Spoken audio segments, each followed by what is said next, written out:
Hello, my dear students. My name is Shakti, and I am an English lecturer since last 20 years. And today we will learn how to frame the sentences in past indefinite tense. If you are new on our channel and if you like the video, subscribe the channel and press the bell icon so that you can get the notifications of our videos firstly. So without wasting a single second, let's get on to the topic past indefinite tense. तो दोस्तों past indefinite tense की अगर मैं बात करूं तो past indefinite tense को जो है चार अलग अलग सेगमेंट्स में बांटा गया है, जिसको हम पार्ट 1, 2, 3 और 4 भी कह सकते हैं।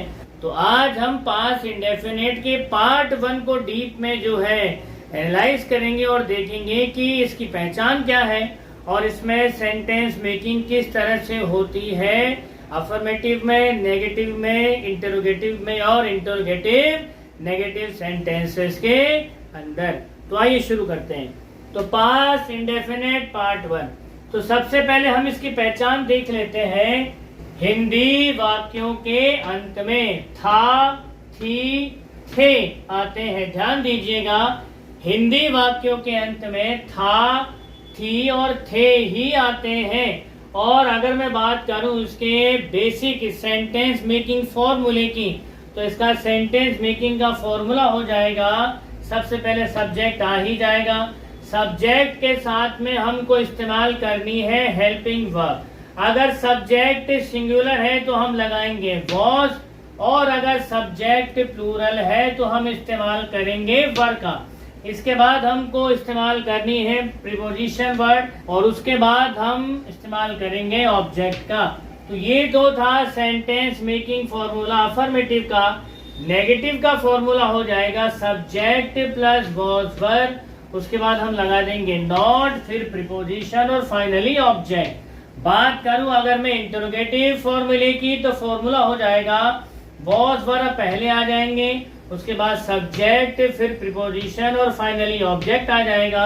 और अगर मैं बात करूं इंटरोगेटिव नेगेटिव के फॉर्मूले की, पास्ट इंडेफिनिट के पार्ट 1 की, तो फॉर्मूला हो जाएगा वॉज वर, फिर सब्जेक्ट, फिर नॉट, फिर प्रीपोजिशन और फाइनली ऑब्जेक्ट। तो इस तरह से ये 4 सेंटेंस मेकिंग के फॉर्मूले हैं। अगर हम बात करें सब्जेक्ट्स की, जैसा मैं शुरू से ही बताता हुआ आ रहा हूँ, पूरा का पूरा जो ग्रामर का ताना बाना है वो कुल मिलाकर के 9 सब्जेक्ट्स होते हैं, और 9 सब्जेक्ट्स के ऊपर ही बेस्ड है। कौन कौन से हैं?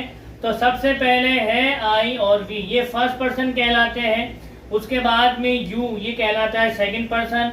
उसके बाद में दे, ही, शी और इट, ये कहलाते हैं थर्ड पर्सन।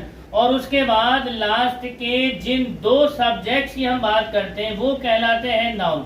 या तो यहाँ पर सब्जेक्ट प्रॉपर नाउन की शक्ल में होगा, या फिर कॉमन नाउन की शक्ल में होगा, या फिर नाउन के जो पार्ट्स हैं, proper noun, common noun, collective noun, material noun या एब्स्ट्रैक्ट नाउन, इनमें से कोई एक नाउन जो है यहाँ पर सेंटेंस के अंदर सब्जेक्ट के रोल में होगा। तो कुल मिलाकर के सब्जेक्ट्स यही रहेंगे। पूरी अंग्रेजी, या अगर मैं कहूँ कि पूरी की पूरी जो भाषाई जो ग्रामर है, जो व्याकरण है, वो इन्हीं सब्जेक्ट्स के ऊपर बेस्ड है। तो आई से लेकर इट तक तो कभी सब्जेक्टिव केस, कभी ऑब्जेक्टिव केस, कभी पॉजिटिव केस और कभी रिफ्लेक्सिव केस में आते ही रहते हैं। और ये सब्जेक्ट्स भी अपने अलग अलग रूपों के साथ इस्तेमाल होते ही रहते हैं, नाउन के भी। तो कुल मिलाकर के इन सब्जेक्ट्स के ऊपर आपको प्रैक्टिस लगातार करनी है, क्योंकि आप इन सब्जेक्ट के साथ जब प्रैक्टिस करते हो तो आपकी बहुत ही खतरनाक किस्म की कमांड हो जाती है।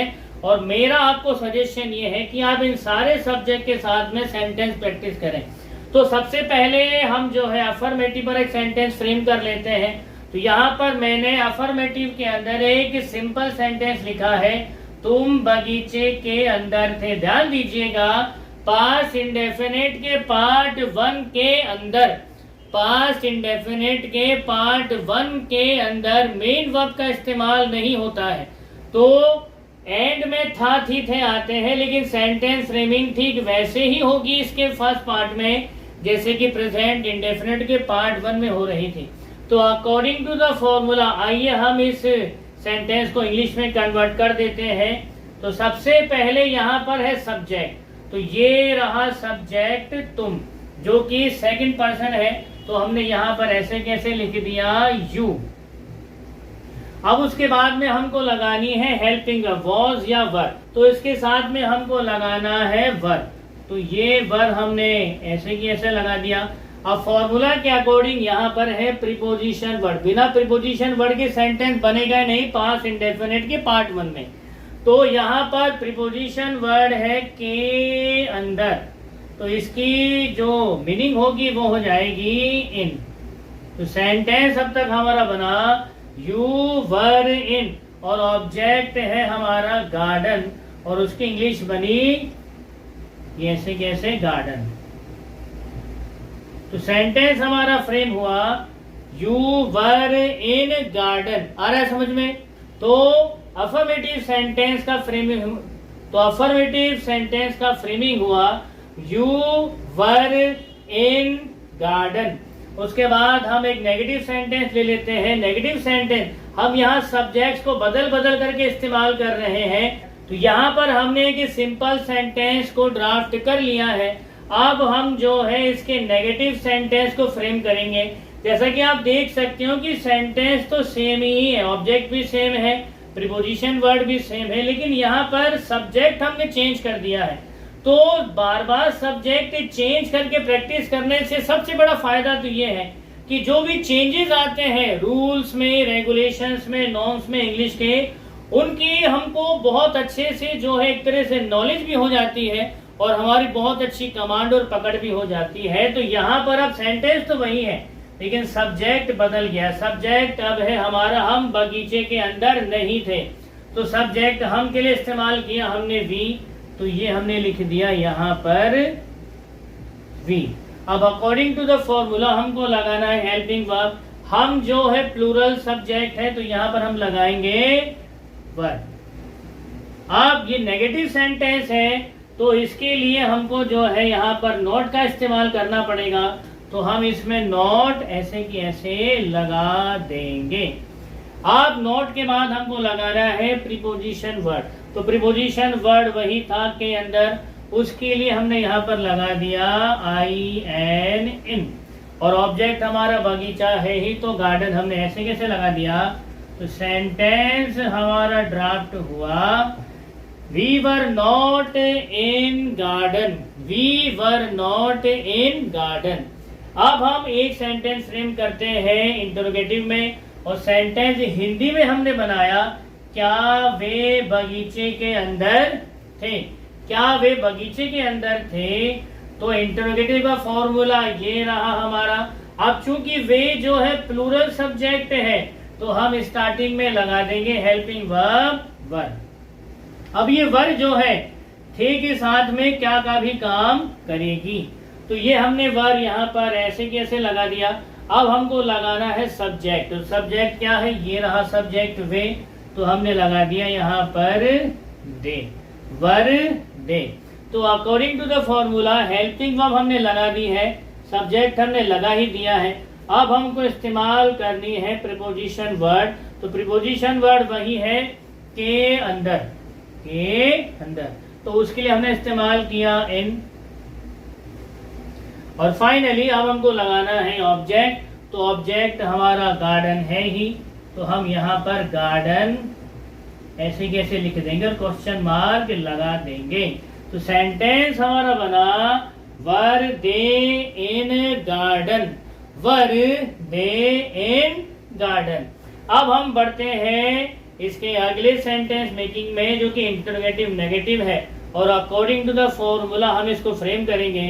तो हमने एक सिंपल सेंटेंस हिंदी में बनाया है, और सेंटेंस है क्या राम बगीचे के अंदर नहीं था, क्या राम बगीचे के अंदर नहीं था। तो इंटरोगेटिव नेगेटिव का फॉर्मूला ये रहा, तो इंटरोगेटिव नेगेटिव का फॉर्मूला ये रहा। तो अकॉर्डिंग टू द फॉर्मूला सबसे पहले हमको लगानी है हेल्पिंग वर्ब। तो राम जो है सिंगुलर सब्जेक्ट है, और सिंगुलर सब्जेक्ट के साथ हेल्पिंग वर्ब हमको इस्तेमाल करनी है वॉज। तो यहाँ पर हमने वॉज ऐसे की ऐसे लिख लिया। अब उसके बाद हमको सब्जेक्ट लगा देना है, तो ये सब्जेक्ट हमने राम ऐसे किसी यहाँ पर लिख दिया। अब उसके बाद में हमको लगाना है according to the formula not, तो यहाँ पर हम नॉट ऐसे कैसे लगा देंगे। अब हमको लगाना है प्रीपोजिशन वर्ड। क्या है प्रीपोजिशन वर्ड के अंदर, तो ये हमने इन ऐसे कैसे इस्तेमाल कर लिया। और अब हमारा ऑब्जेक्ट बगीचा है ही, तो यहाँ पर हमने लिख दिया गार्डन। तो हमारा सेंटेंस बनकर के तैयार हुआ, was Ram not in garden, was Ram not in garden. तो इस तरह से आप इन सब्जेक्ट्स के ऊपर अलग अलग प्रीपोजिशन वर्ड के साथ में सेंटेंस को फ्रेम करिए और इन सेंटेंसेस को आप अपनी डेली बोलचाल की भाषा में इंक्लूड करिए। जितना आप इनका इस्तेमाल लिखने में करेंगे, बोलने में करेंगे, उतना ही आपकी पकड़, आपकी जो कमांड है वो इंग्लिश के ऊपर बढ़ती चली जाएगी। और यही तो मेरा मकसद है कि आप घर बैठे अंग्रेजी बोलना सीख सकें। तो keep on practicing because practice makes a man perfect. तो आप अभ्यास करते रहिए, क्योंकि अभ्यास ही आपको आपकी मंजिल तक पहुंचाएगा। तो आज की क्लास में हम बच्चों इतना ही लेंगे। इसकी नेक्स्ट क्लास में हम पास्ट इंडेफिनिट के पार्ट 2 के साथ आपके सामने हाजिर होंगे। तब तक आप खुश रहिए, मुस्कुराते रहिए। जय हिंद, जय भारत, वंदे मातरम।